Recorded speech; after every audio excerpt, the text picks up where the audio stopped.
Welcome to MMA on the Rocks. My name is Bill Welker. You are listening to Picks and Pours, episode 36.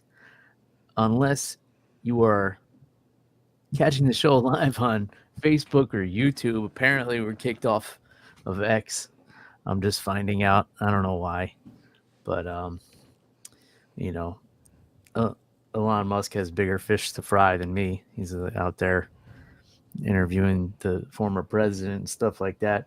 UFC 305 coming up this weekend. Today is Thursday, August 15th. Before we get into any of that, let me introduce the man making the picks tonight on Picks and Pours, Matt the Mechanic. What's going on, Matt? Hey, Bill, how's it going? It's a little bittersweet over here. It's the last pay-per-view I have some E.H. Taylor to enjoy. But I think I have another bottle in reserve that can take the place for now. Oh, good. Well, since you brought up E.H. Taylor, I'm going to tell you I'm very excited this week because I'm planning what's pretty much been like a dream vacation to go up to Kentucky and tour the Bourbon Trail. And I'm going to go in November, like right around your birthday, actually. My parents are going to come down and take my daughter for a week. And the wife and I are going to fly up to Kentucky. We're going to go fly into Louisville, check out Old Forester and Michter's, and then drive down to Bardstown to do Maker's Mark, Jim Beam. Where else? Bardstown. No Jack Daniels? Jack Daniels is in Tennessee. Oh, yeah, that's right. And they're not bourbon. I know. I've heard such great things about the Jack Daniels distillery, though. Yeah, you know what's weird? It's in a dry county. Yeah, I've heard that. So they can't sell you any alcohol at the distillery. I don't know why my friends have told me that that's like their favorite, but they say that some of the ones seem a bit pretentious, and Jack Daniels doesn't seem to be that way. Yeah. I don't think you can buy it, but you can consume it there. Yes. Yeah. Yeah, they give you samples and stuff, but you can't buy any bottles or anything like that. So I'm looking forward to this trip. If anybody listening has been and done the Bourbon Trails and you have any tips or tricks, please let me know in the comments or message me on social media.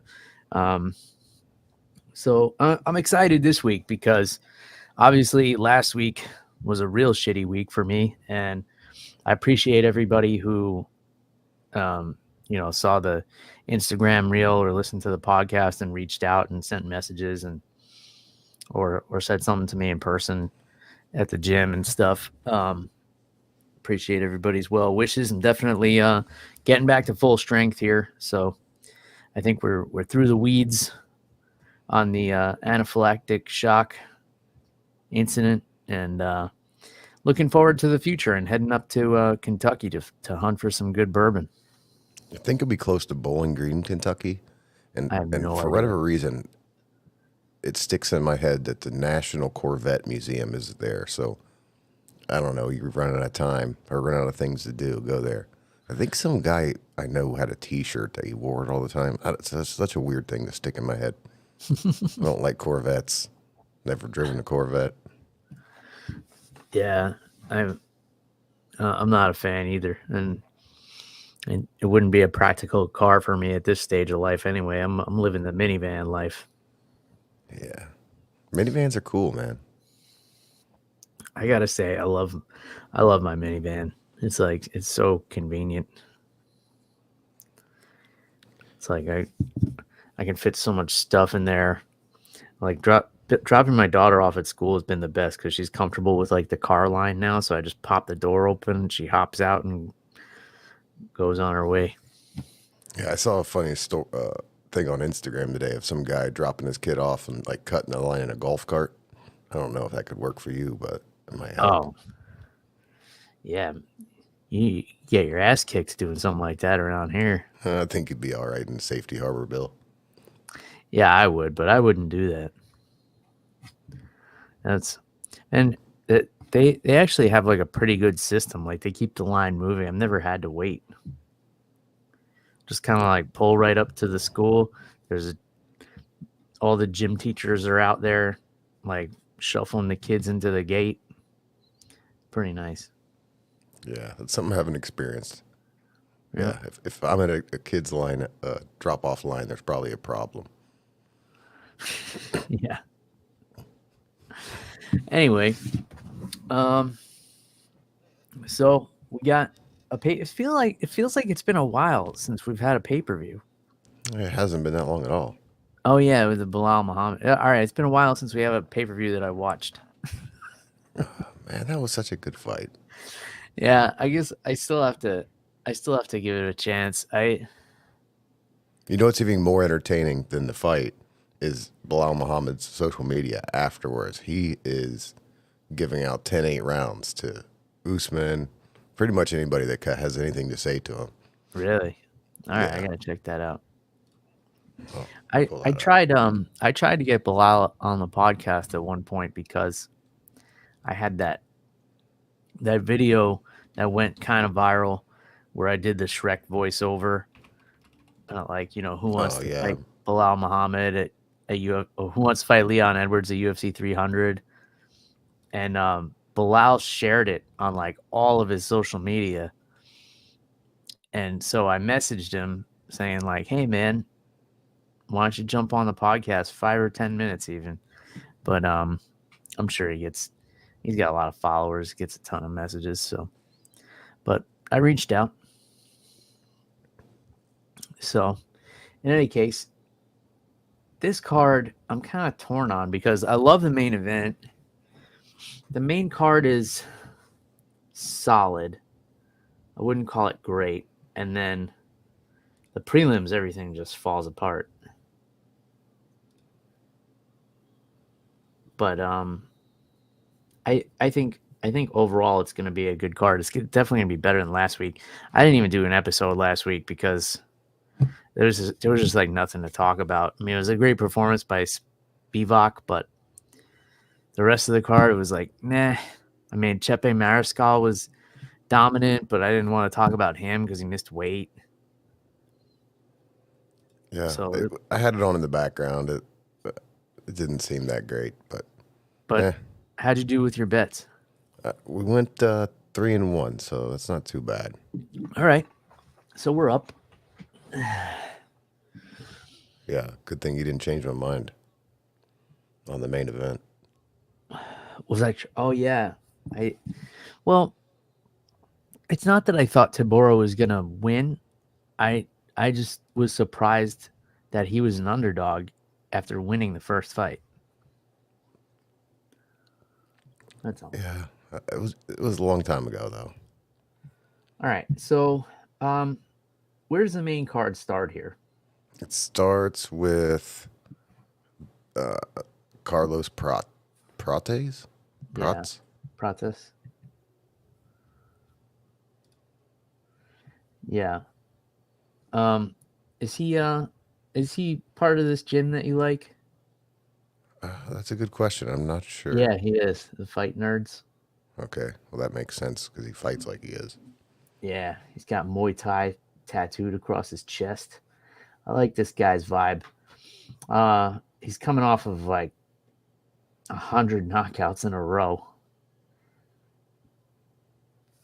This guy Yeah, has it's won every fight by knockout since 2019. So it's 1, 2, 3, 4, 5, 6, 7, 8 fights in a row. 3 of them in the UFC, if you count his Contender Series fight. So he won his last fight, knocked out Charlie Radke with a knee to the body. And that was just in June. So it wasn't even that long ago. Getting in there with Jinliang Li, the Leech, who hasn't fought since September. So it's been almost a year since we've seen the Leech. I think that's not September of 23. I think it was 22. Oh, so it's been almost 2 years. Wow, has it been that long since he's fought? Yeah, if I remember right, he hurt his neck really bad. Like might have been a career ender. Oh man. So now he's coming back at 36 years old after a neck injury, and he's basically 3 for 3 in his last 6, coming off a split decision loss to Daniel Rodriguez. So I would imagine Prates is a favorite here. The question is by how much. I would guess it's got to be minus 225, somewhere in there. 375. All right. I was going to say more than minus 225, but I was trying to be generous given how tough the Leech is. Man, this is tough because big underdog money on the Leech, who's a really tough fighter. But man, this guy Prates is just a knockout machine, and Jing Liang hasn't been in there in 2 years, and who knows how he's recovered from this injury. He's 36 years old now. It seems like yesterday this kid was just like, the next the next hot prospect. It really Yeah, I doesn't mean, I seem think like that long when I was ago. getting into this, watching this sport, he was like the prospect, and he takes this time off, and then they give him this killer on his welcome back. I don't know what the hell this is all about. Man, he's been in the UFC since 2014. TJ Dillashaw wasn't even caught for steroids yet at that point. Man, it doesn't seem like he's been around that long, but I guess he has. Yeah, time flies when you're having fun. Oh, our buddy Cody's on the show. He says 36 is prime age.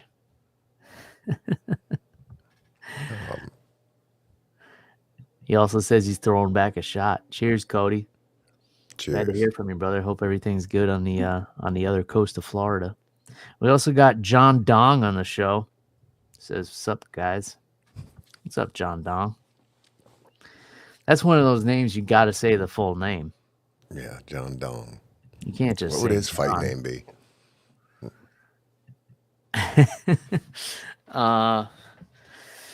Long. That's what I was thinking too. That's the low hanging fruit, though. Yeah, it is. It's Itchy. not itchy. All right. Yeah, We get so the Leech hasn't been knocked out. I thought this might be my underdog pick. I do have one underdog pick on this card. This was going to be my second one potentially, but now that I know this guy's coming from my gym, yeah, I'm going to take the dollar though and spend it somewhere else because minus Okay. 375, isn't it? Yeah, it's not I gotta worth. find it. I wonder if they have the Fight Nerds T-shirt. I gotta get one. Yeah, you should. If they don't, we should make one and sell it on our website. We got to get a logo for you. Put a little Matt the Mechanic with a little wrench Yeah. or something. We got Mark Fellows here too. Speaking of TJ, I'm juiced up for UFC 305. Let's fucking go. Yeah. Hopefully the Australians can fight better. They can break dance. Oh goodness. Yeah, that's been the viral clip of the Olympics, huh? Yeah. That poor girl. That's all she's gonna be remembered for. She went almost as viral as the Hawk Tua girl. No, not that poor girl. Because I looked into this a bit. That woman seemed to be. She seems to be a. There must be a breakdancing community, and she's like the head of it. Because I saw the second place person to make it like an Olympic qualifier, if you will, and that Uh-huh. lady was awesome. So there's some weird shit going on there. Well, Mark Fellows says, "What a fucking national embarrassment that woman was." Touche. Yeah, you guys got the breakdancing girl, and over here in the States, we got Hawk Tua. All right. It looks like the Fight Nerds do not have any merch. That's a shame. They should have they could have all kinds of merch. They could have like a neck sleeve that you wear, and it's like different. It comes with all different neck tattoos. Yeah, they definitely are They could missing the have ball that. They there. could have bandanas. They could be selling the glasses with the tape on it. This is missed opportunity here by the fight nerds. We might have to capitalize on this, Matt. Yeah, I wish I had there's more like of a. it looks like there is a Diego Lopez comic book shirt. I don't know if that's affiliated with him, but they are definitely missing the ball here. Yeah, yeah. Even Sean I mean, Strickland has it. they Merch. would send they would sell a bunch of those. Advertise them. All right, I think we got to get the ball rolling on this. All right, so let's keep rolling down this card. So Tai Tuivasa, obviously the local in this fight here, coming off of 4 straight losses, getting in there with Jairzinho Rosenstrike, who has been the definition of hot and cold since getting knocked out by Francis Ngannou. I was so high on Rosenstrike coming into the UFC. Um, I've followed his kickboxing career a little bit, and I was really excited to see what he could do in the UFC. Had some awesome performances. I mean, he came smoking out of the gate, knocked out Andrei Arlovsky, knocked out Overeem. Then when he ran into Ngannou, it was kind of like downhill from there. And if you look at his losses, he's only lost to top tier competition. Cyril Gane, who was the interim champ, right? Curtis Blades, who's fought for the title. Volkov, who's been in the top 5 since he's been in the UFC, and Jailton Almeida. So, despite the hometown advantage, I imagine Rosenstrike's a slight favorite here, probably somewhere around minus 120. Minus 230. Okay, I'm way off tonight. Yeah, and because of that, I mean, I see this fight I see any big heavyweight fight like this as a coin flip. Tai Tuivasa's at home. He's got a bit of a losing streak, but I think we might see a shoey this weekend. I don't know, man. Because if you look at Rosenstrike's record, he's either lost to guys who can grapple or guys who are bigger than him and technically sound, like Volkov, like Cyril Gane, and Ngannou. He hasn't had trouble with brawlers per se. Now, I mean, technique-wise, there's no question Rosenstrike is the better fighter. Neither of these guys are going to take this to the ground. But like you said, it's heavyweight, so it's a coin toss. Like Tuivasa could definitely land a big shot and put Rosenstrike down. I mean, he's been knocked out, but only twice. So, TKO loss to Volkov and the knockout loss from Ngannou. Man, Rosenstrike is such a technical striker, man. I can't see him putting himself out of position badly enough to get caught by Tuivasa, but Tuivasa is definitely capable of bringing that kind of chaos. So it's really going to depend on how Tuivasa fights. If he goes out there and tries to kickbox with Rosenstrike, he's going to get beaten from pillar to post. He's got to get in his face, and he's got to try and create a storm and land something devastating in that storm.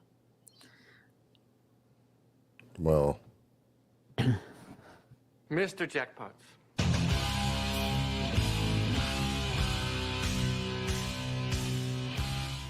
we're going to take my dollar from the first fight. We're going to roll that up, put it with this dollar. And we're going to go Tai Tuivasa by knockout in round 2 for plus 1,000. Wow.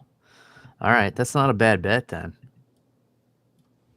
Plus 1,000. The round 1's plus 450.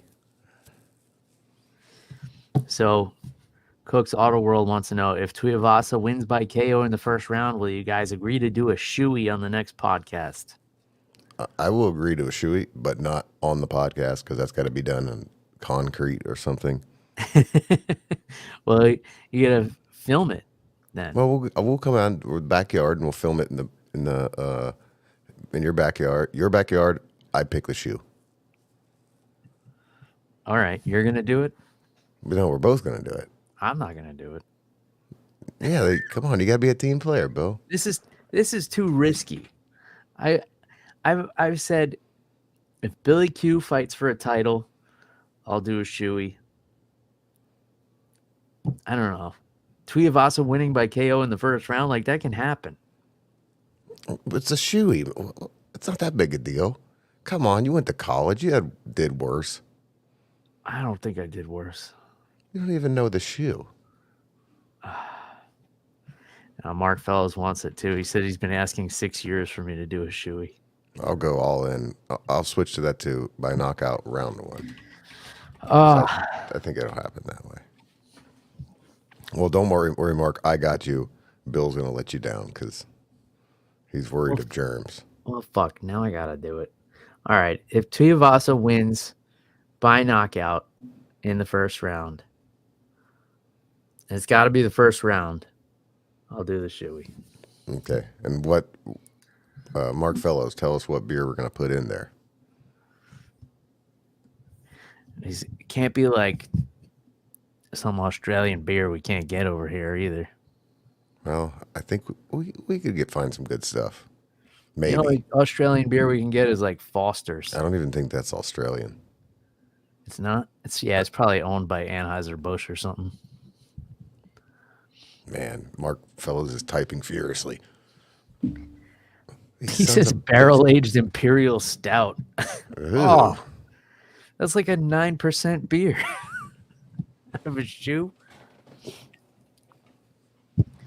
I mean, I think like the shoe will really bring out those stout flavors. It's got to be like a light beer or something. I can't see chugging like a real heavy beer. No. But I'll do it. Whatever Mark says, we will do. Fine. But not a Imperial Stout. I got to drive home. Yeah. It's got to be under 7%. All right, under 7%. Well, that might depend on the size of the shoe. He says Cooper's Pale Ale, if you can find it. Cooper's Pale Ale. Or Ty's Drink, which is West Lager. All right, we'll see what we can find. I'll check out. I mean, hopefully we don't even have to. Oh yeah, Bill. The Cooper's is definitely around here. Okay. All right. Where did they have it? Total Wine or something? No, but when you Google it, you'll be like, "Oh, I've seen that before." Okay. All right. Cooper's it is. Oh man, this sucks. How did this happen?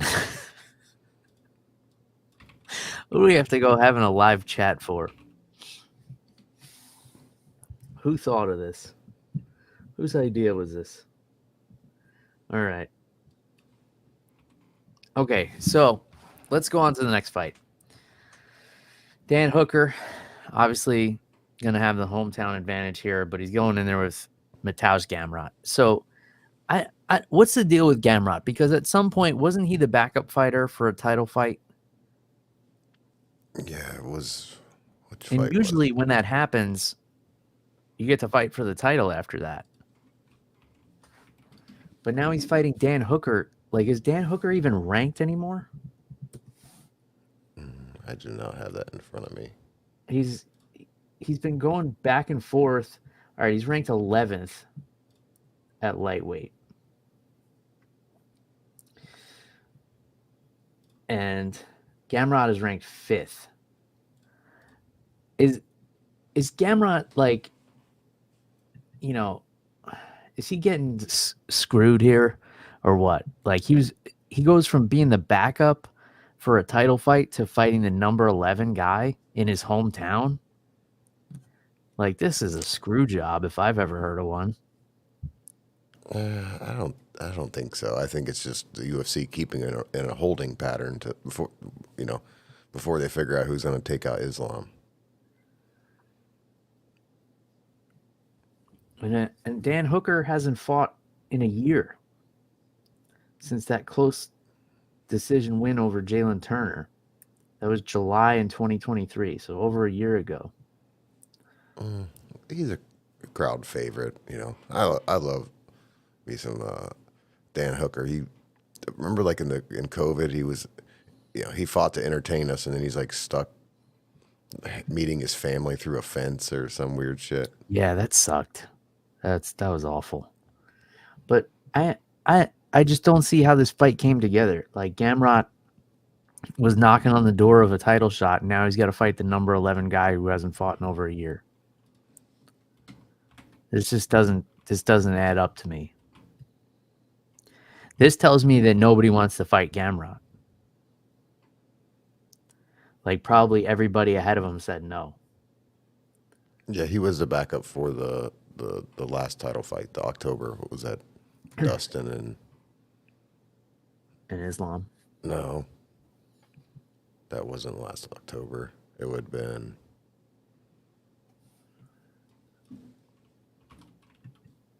The Volkan, no, because when Volkanovski was a quick step in. That's weird. I don't know. Yeah, that's right. Gamrot was the backup, and they still brought Volkanovski in anyway. Maybe this is the punishment. Well, why is he being punished? Because he was the backup and didn't back it up. But they didn't want him to. They brought in Volkanovski because Volkanovski was a bigger draw. And I think Islam doesn't want to fight Gamrot. Neither would I. Interesting. There's foul play going on here, I think. But in any case, obviously Gamrot's got to be a big favorite here. Yep, minus 325. Okay, so who's the dollar going on? Gamrot. All right. I don't think Hooker's going to be able to deal with this Gamrot's pace, wrestling, and so he has some pretty slick submissions. Yeah, I mean, Dan Hooker's got that knockout power up his sleeve, but I mean, just good luck shutting this guy down. He's a fucking animal, Mateusz Gamrot. If you watch any video of him outside the cage, he's such a nice, respectable guy. He's a true martial artist. He's not going to be a big like personality because he's just kind of like me. He doesn't get too excited. Yeah. He's kind of, which would make sense that they're kind of keeping him away from the title. All right. Co-main event, I like this fight. Steve Erceg, coming off of a good, solid performance in the title fight against Pantoja, getting in there against Kai Kara France. This is the only fight on the main card where both guys are the hometown fighters. It's been a while since Kai Kara France has fought. It's been over a year also, so June of 2023. And before that, his last fight was July of 2022, both losses. I think he got knocked out in practice, concussed. He was supposed to have a fight against Manel Cape. Yeah, but he got knocked out and had to take some time off. Mm-hmm. All right. Well, that's fair. Erceg probably over a minus 200 favorite in this one. No, he's minus 170 as of this morning. All right. I mean, I like Erceg in this one. It's just I like everything about the guy. I like his composure. His striking is super high level. And I think if Kara France can't outstrike him, he's not going to be able to outgrapple him either, because if Pantoja couldn't submit Erceg, Kai Kara France isn't. So I just don't see the path to victory for Kai Kara France in this one. Yeah, and as much as I'd like to see Kai get his career back on track, Erceg is not the guy to do it against. I think Kai's only advantage might be some speed, but yeah, Erceg's whole package. This is just a fight before he gets the title shot again. I mean, I think this kid could be around at the high level for a long time. Yeah, I mean, his striking is so clean. Um, he's got some of the cleanest strike, and his grappling is good too. I mean, there were some good scrambles in the Pantoja fight. Yeah. Um, And he looks like a dork, so that's the kind of fighter I like to see. Just this little dork he's that an would beat the honorary shit out of everybody. honorary member of the Fight Nerds team. Yeah. All right, let's get to the big boys here. The main event. A lot of bad blood between these two. I know Drickus was hoping that this fight would take place in Africa, um, but it's going to happen on Adesanya's turf. He's a huge star over there. It's kind of strange that Adesanya is going into a title fight, to be honest. I mean, I get it. This is definitely a marketable fight. There's bad blood, but Adesanya lost 2 of his last 3. Didn't even really show up for the Strickland fight. Come A lot on. of, huh? He showed he was there. I mean, Strickland beat him. yeah, he did. But do you think that's the best version of Adesanya we've ever seen? No, but different fighters show up to different fights differently. Sure. Yeah, I mean, maybe he just I wasn't don't know. That's just motivated for the that Sean fight. He thought he Strickland was fan just going in to me. whip Strickland's ass. Maybe Strickland got in his head. But one thing I will give Sean Strickland credit for is he was able to crush the space in that fight and basically wouldn't let Adesanya find a rhythm. Adesanya is a great counter striker, but he still needs space to work. Someone else who's great at crushing space is Dricus du Plessis. It's pretty much the thing he does the best. He just smothers guys on the feet and on the ground. He smothers fires until they're extinguished. So, the question is going to be, will he be able to do that to Adesanya for 5 rounds? We know Adesanya is going to be dangerous from start to finish. We also know Adesanya comes from a great camp with really smart coaches that are going to have an excellent game plan in place. My gut kind of says that we've seen the changing of the guard, and du Plessis is just kind of the future of the division, the present and the future of the division. I still think maybe a rematch with Strickland goes differently, but other than that, this guy, I can't even really pinpoint what he's great at. He's great at crushing space. He's great at smothering guys, but like skill-wise, there's nothing about him that really blows you away. It's not like, oh, his striking is so phenomenal, or oh, his grappling is so dominant. He's just a dog who's able to stay in guys' faces and basically just break them down over the course of the fight. And that's a great weapon to have. That's something that you can't teach anyone. You can't coach it into them. That's just something you have or you don't. And for those reasons, I would think Dricus is a slight favorite in this one. No. Wow. It's a pick 'em. Minus Okay. 118. Okay, yeah. Israel. Minus figured- 102. I figured the Dricus. line would be close. But a lot of that is probably due to the fact that Adesanya probably opened as an underdog, and then a lot of people started betting on him right away because, he's one of the greatest middleweights of all time. So the odds makers probably had Dricus as a favorite at one point, and now. All right, so who are you going with? With these odds, I'm still going with style bender. I know what you said makes total sense, but Adesanya's camp had 11 months to prepare for this, knowing the same exact thing. I Mm-hmm. think Israel's a very emotional fighter, Mm-hmm. and I think he's going to be ready for, this weekend. He's going to be ready. He's had 11 months off. He fought 16 times in the 4 years before that. So Yeah. I think I'm going to take Israel here. And Yeah. I'm going to take the dollar I put on Gamrot and actually move it to Israel. Okay. So you're putting 2 on Israel then? Yep. Okay. So, yeah, I mean, if he's able to show up with a game plan, I like his chances.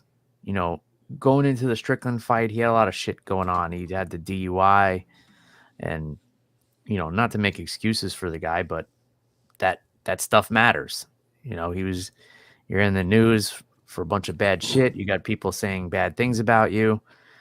That affects people, and who knows what he was going through. Like, why was he drinking to the point where he had to drink and drive and get arrested?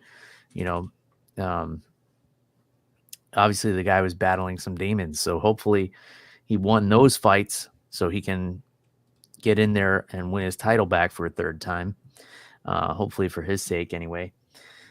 As far as Drickus, again, I can't pinpoint what the guy is great at, but he's just consistent.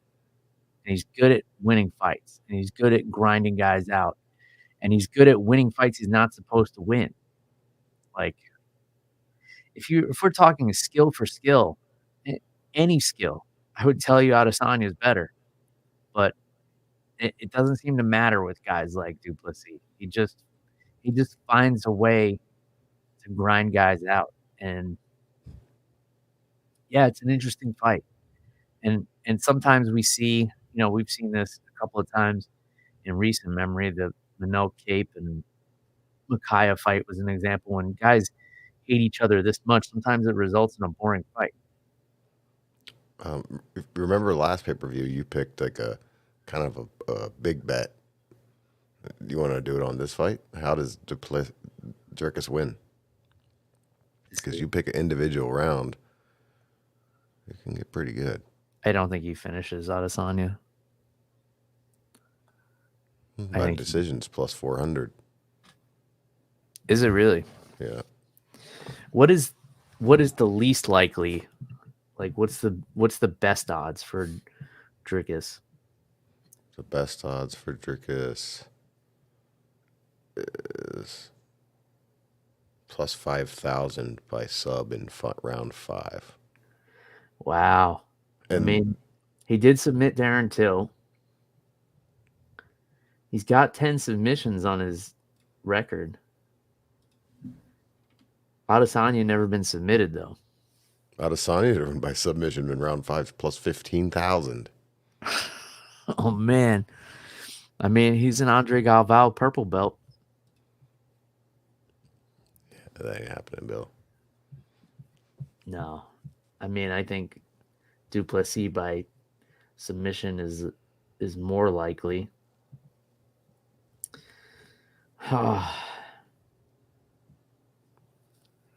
This is a tough one, man. I can't I've been going back and forth on this one. My gut says that Drickus is going to get it done, but yeah, I mean, you can never count out Adesanya. Hmm. He's still only 35. As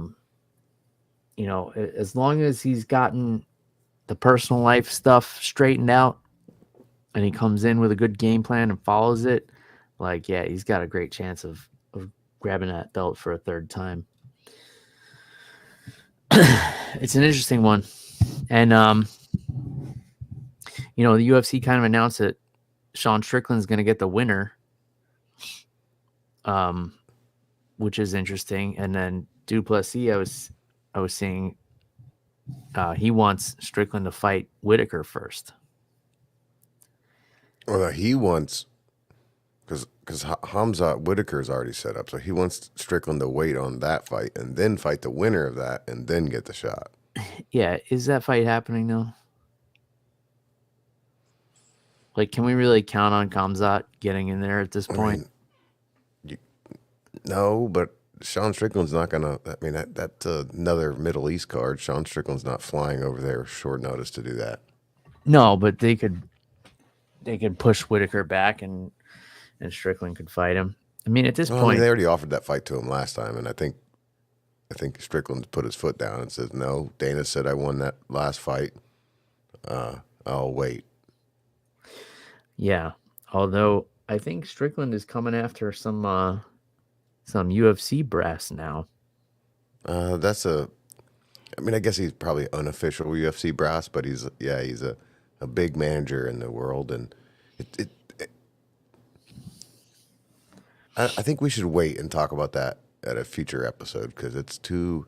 We don't know what's going on, but Yeah, I don't know. I've just seen a couple of. I mean, I'm pretty read into it, but I don't think we should comment yet. All right, let's save it. Like, gather your research, so we know. So we have all the information before we dive So into that one.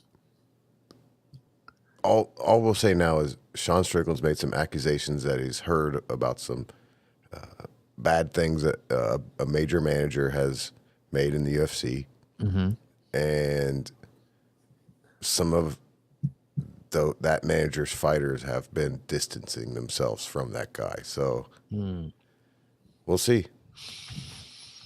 I hope for Sean's sake it's true, but I hope for the victim's sake it's not true. But I think we've seen this story happen a couple times. Yeah, yeah. Usually when you have multiple sources with similar stories,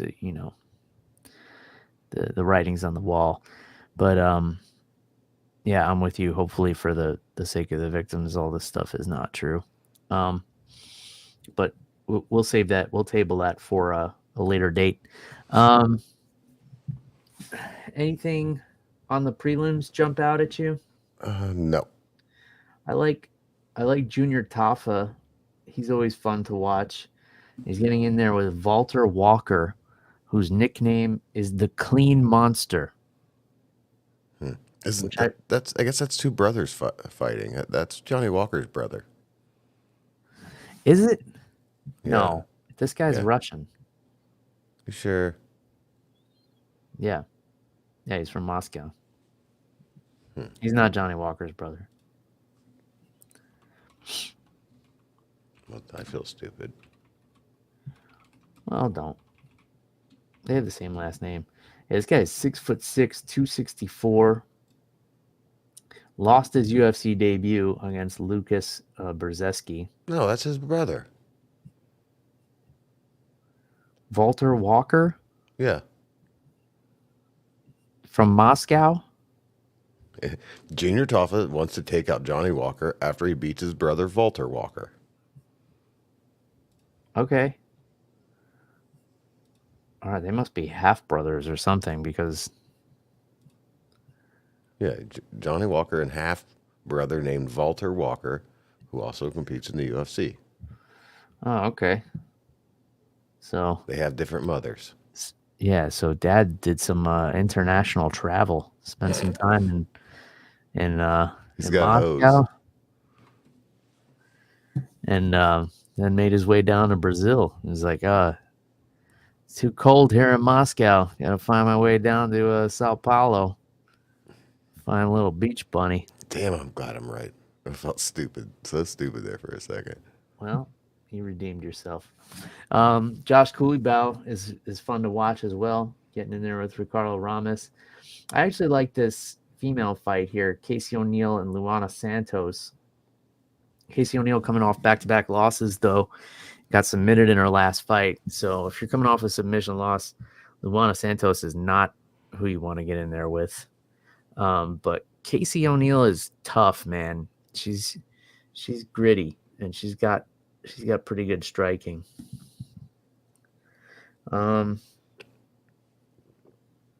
Kenan Song and Ricky Glenn should be pretty good. But overall, the prelims are pretty weak for this card, if we're being honest.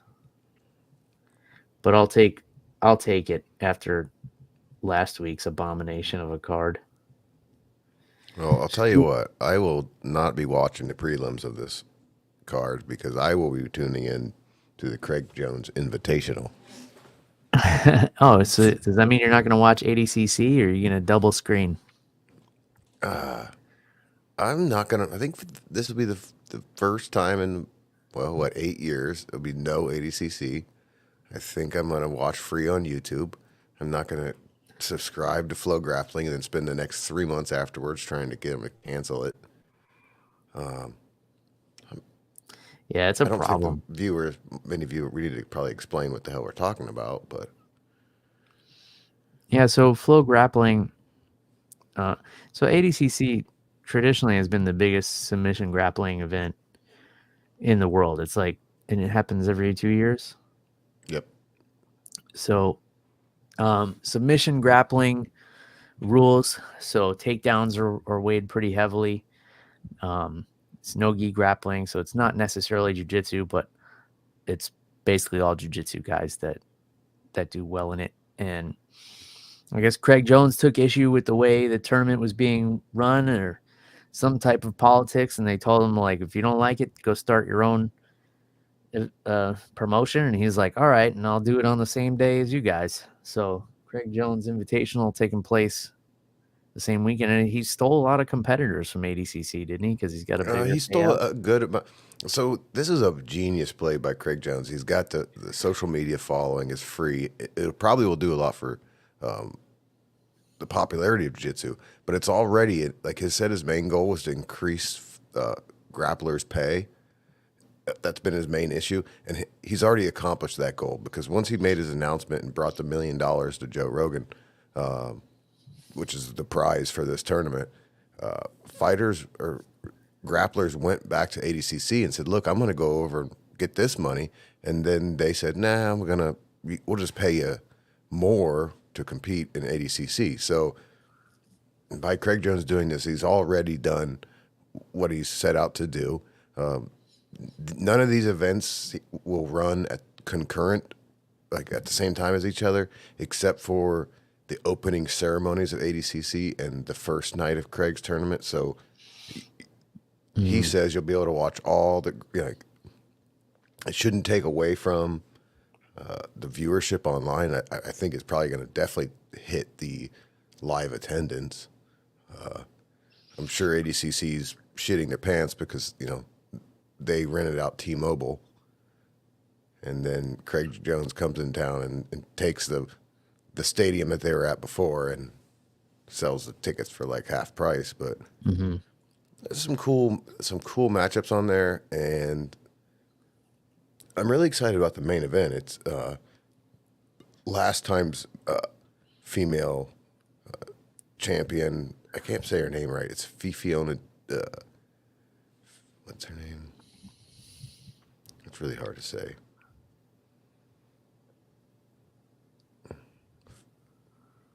Fifione Davies. Effione. I'm retarded, so I don't know how you say that.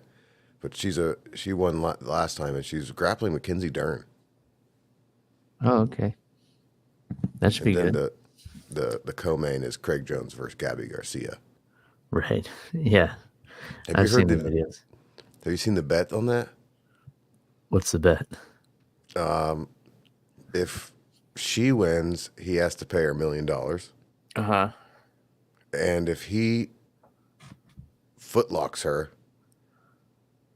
she has to make a video for his OnlyFans with him. Oh, okay. I don't have any interest in seeing the match And he or the says only. that this is for this tournament's for as nonprofit. It's for charity. All proceeds go to charity. He says except for his OnlyFans, because if he gets to make that OnlyFans video, he's gonna make money off of it. That's gross. What's gross about it? She's a I, very nice lady. yeah, I'm sure, but like, I'm not interested. I'm not interested in any of the grappling stuff. I mean, if you're into watching grappling, then this is like a dream Yeah. weekend, but I'm I probably think not you going to watch should try and tune in. They got an interesting thing. They made what's called the alley. Yeah, I So saw it's them building the It's like So the they got karate angled combat stage. walls, so you can't, roll out of submissions. I don't know. I think it's fun. It's got a lot of attention and it's free, so I'm gonna check it out. Sure. Yeah, I mean, I guess if I got nothing else going on, but I mean, and if you look at the 80 kilogram bracket, it's got the Rotolo brothers, the Tackett brothers. I mean, it has some serious competitors. I don't But know I who know, those guys are. well, you should watch. I can't, man. I can't watch jujitsu. I mean, as much as I love it, But it's this just one's also different because they're starting it's not the 15-minute round like 80cc. It's mhm. 3 5-minute rounds, and you win by like they're scoring it like a MMA fight, which sucks for guard pullers like me because every 5 minutes you're getting pulled up. Yeah, It's just he's just trying to figure out a way to make it more entertaining. Who knows? yeah. It's tough. Like I I love jujitsu. I've been doing it for uh, I don't know, almost 14 years, but I can't. I don't enjoy watching it. Um, there's been a Uh, couple fight announcements. Well, I only have one, but it's November 2nd. Thug Rose is going to take on Aaron Blanchfield. yeah, I like that fight. It's interesting. The Contender Series started this week. And then I just have one clip from Dana was on Pat McAfee's show, and he's talking about the Sphere fight. Okay. And I don't like this, but All here we right. go. Let's hear it. So when the show starts, we're going to have the prelims, and then we're going to tell throughout the rest of the night the history of combat in Mexico. From the beginning of time and into the future. So the first fight of the night will start at the beginning of time. The main event will be the future of Mexico. That's the first time I've ever talked about this. So Yeah, and that's what you meant by love letter. What the fuck is he talking about? So he's going to, the prelims are going to happen like normal, but then the main card. And each fight on the main card is going to represent a different time in Mexican combat. I would imagine they're going to get some Aztec stuff. And, they've definitely going to be confused on how they're going to use this Sphere. And I should use this as my hot take because I think this card is going to be kind of dumb. Like, nothing against Mexican fighting. I mean, that's great, but we're not here to watch National Geographic, like a history show. We're here to watch fights. Like, in my opinion, you honor Mexican fighters by putting Mexican fighters out there to go beat someone's ass, not Yeah, some the main event's theatrical an Italian performance. kid against a kid from Georgia. I mean, an Irish kid. Yeah, what's the last phase when? Yeah, how do you end the Mexican story with two guys not from Mexico? Like, oh, That's how Mexico you has this. end it. And that's the end of fighting in Mexico. Yeah, Here's here come two these white guys. boys. Here's two guys from nowhere near Mexico. That's it. Yeah. That's the end. Yeah, I don't get it, but it's hard to question Dana White when he's accomplished so much and done so much for the sport. I mean, it's hard to doubt the guy's vision. So maybe it's gonna be cool. I don't know. I think it's gonna suck because Dana's said I've heard him in it. He was on Nelk Boys, and I heard him on this Pat McAfee. Everywhere he goes, the main thing he says, and he mentions it multiple times, that this is the one and only time we're gonna do it.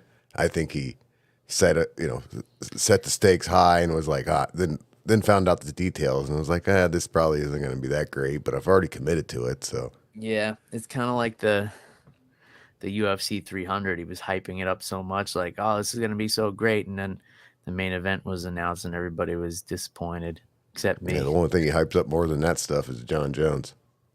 Yeah, he's been going hard endorsing John Jones. So is John Jones retired now? No, he made. You're probably referring to. He commented on a post that by the end of the year he's retired. Okay, so he's still gonna fight Stipe.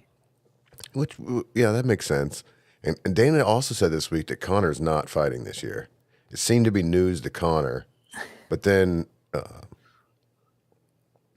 man, Chandler has seemed to move on from this fight as well. Man, poor Michael Chandler. He's getting strung along so much.